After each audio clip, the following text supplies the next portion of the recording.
హిందీ రాదు సార్, తెలుగులో చెప్తాను. कोई ఎవరైనా बात नहीं, आप तेलुगु बोलिए. అవునా సార్? సార్ నేను నాకు 2009 లో మ్యారేజ్ అయింది సార్.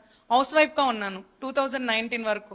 మన Canara bank RCT central government training institute లోనే నేను ట్రైనింగ్ తీసుకున్నాను జూట్ బ్యాగ్స్ కి 13 days ప్రోగ్రామ్. బ్యాంక్ లో చెప్పి నాకు 2 lakhs loan, Mudra loan sanction చేయించారు సార్. అప్పుడు నేను 2019 నవంబర్లో నా బిజినెస్ స్టార్ట్ చేశాను. కెనరా బ్యాంక్ వాళ్ళు నన్ను నమ్మి నాకు లోన్ ఇచ్చారు సార్ 2 lakhs. ఏమీ షూరిటీ లేదు, ఎవరు నాకు సపోర్ట్ చేయలేదు. Without surety 2 lakhs loan sanction అయింది. తర్వాత 2022లో మళ్ళీ కెనరా బ్యాంకు నా రీపేమెంట్ చూసి 9.5 lakh లోన్ నాకు శాంక్షన్ చేశారు sir.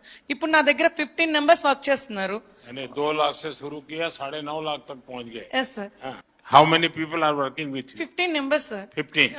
All are housewives, all are RCT trainees. Rural self employment training institute में training jute. I'm also jute faculty also. నాకు ఇంత అవకాశం ఇచ్చినందుకు చాలా ధన్యవాదాలు సార్. చాలా చాలా Thank you. Thank you. धन्यवाद.